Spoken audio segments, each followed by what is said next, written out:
right? I want you to take a look at these charts and tell me what you find in common.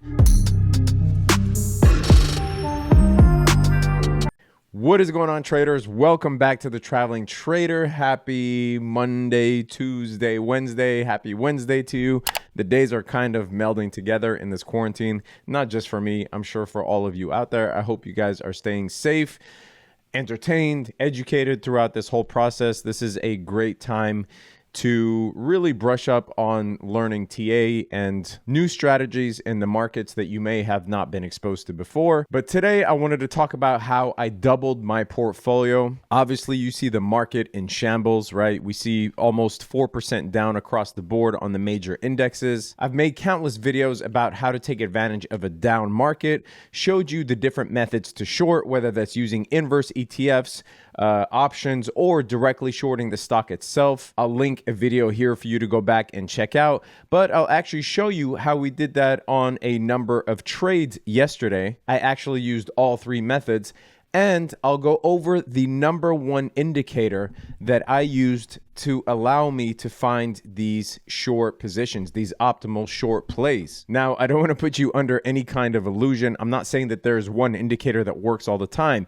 but different market situations and different market conditions call for using certain indicators and analyses in order to set up your positions. Just so I'm not rambling, let's get right into it, and I'll show you how this looks like in a practical sense. So yesterday in our trading group, I sent out a series of shorts, options, as well as inverse ETF plays that you'll see here. If you want access to our trading group, link is in the description. You get access to stocks, crypto, options, trade alerts, as well as the chance to interface with the thousands of traders that we have on the platform, where we go over setups, strategies, TA, etc. It'll cost you less than a cup of coffee a week, so sign up. Link is in the description. Anyway, so the options alerts that I sent out yesterday, I sent out an option alert on Tesla, right? I sent out an option alert on JNK, and you could check the date here when I sent those out. If we go over to the stock side, you'll see that I shorted Blackberry,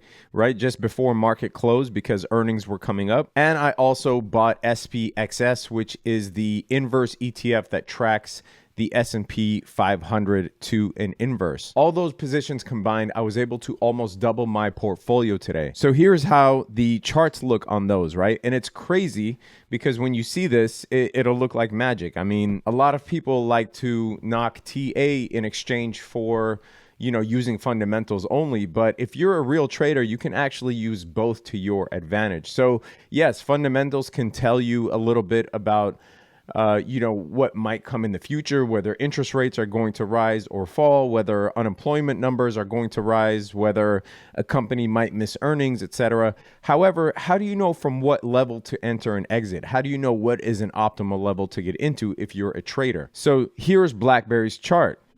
Here is Tesla's chart, right? I want you to take a look at these charts and tell me what you find in common. Here is the S&P 500 chart. Here is the NASDAQ ETF chart. Here is the JNK ETF chart. This is a corporate bonds ETF. But it doesn't matter. What do you guys see in common? Well, if you guessed this V-shaped pattern here with this white line, then you guessed right. Looking at this, on my chart, the white line is the 21 EMA. Now, if you're new to technical analysis, I won't get into it, but the 21 EMA is one of the quintessential moving averages that you will use in your analysis. Again, this is not going to work every single time, but you have to recognize what indicators are working for the current market conditions. And currently, we saw a low, right? The market hit a low, and this is almost all across the board, barring a few stocks such as Amazon or Microsoft, etc. But the markets hit a low, and then we see this relief rally, which looks like a recovery. But if you're as old as I am and you've been around a few bear markets already, you'll know that nothing goes up or down in a straight line, right? And relief rallies could be comprised of a number of different things. They could consist of short squeezes, traders being duped into thinking that the bear market is over, and so they jump on board, traders looking to make a quick buck like us. Anyway, regardless of what it is, this relief rally here, you could see that it saw some resistance at the 21 EMA. And I noticed this all across the board, whether you're talking about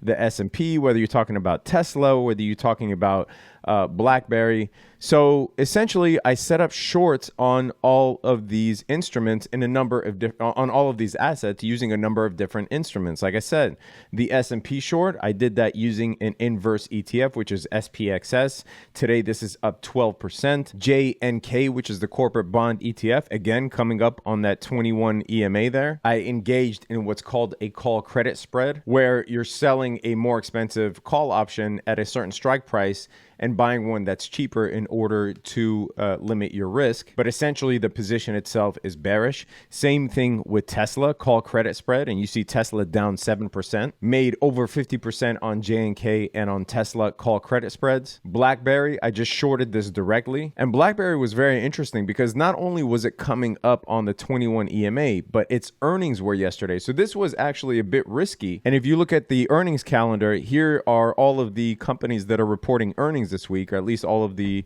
notable companies that are reporting earnings this week. And you see yesterday, BlackBerry was one of them. But I just took a look at what happened the last time that BlackBerry didn't really perform well in its earnings. So back here in September, you see BlackBerry dropped 22% in one day after missing earnings.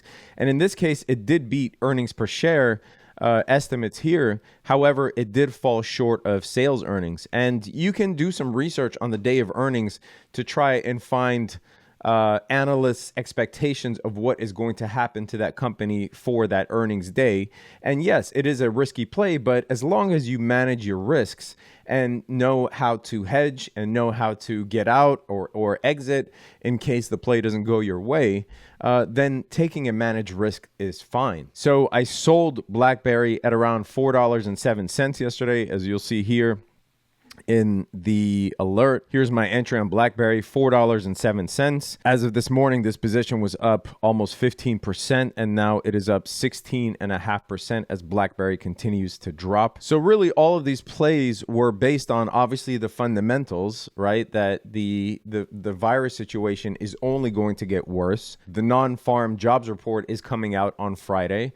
Probably going to be worse than initially expected. Business at large is at a standstill. And just as we've seen in previous bear markets, right, it's never really a matter of testing one bottom and then shooting up towards a full recovery. We usually see a retest of this bottom. And by the way, the average bear market lasts 14 months. Right? If we just take a look at historical bear markets, I think that this market recovery will be a lot faster than previous bear markets, only because the economy was actually doing quite well before the viral outbreak. And then you interject your knowledge of technical analysis, knowing that certain indicators work well during certain market conditions, and seeing that there was resistance here at the 21 EMA, this white line on my chart, and use that to my advantage and set up low risk, high reward trades based off of that analysis. Anyway, short, quick, sweet video explaining what my strategy was and how you can still make money in a bear market on a red day. I will be definitely looking at some of these companies reporting earnings this week and doing some analysis, seeing how I might play some of these companies here and their respective earnings reports. If you need help with technical analysis or would like to take it to the next level and want one-on-one coaching with me, I take a handful of students every month. We do those sessions over video or voice conference. That link is in the description. If you want the trade alerts and want some transparency into the plays that I'm making day in and day out, that link is also in the description. Sign up. Again, less than a cup of coffee a week. I think it's a valuable service. It brings me joy to see people embark on trading for the first time and expose them to this dark and twisted world. But no, for real, it brings me joy. I love seeing people join the trading community every single day. Subscribe to the channel, hit that notification bell, leave a thumbs up if you got anything out of this video. If you have a question or a comment, leave it in the comment section below. Otherwise, I will see you on the Discord. Peace.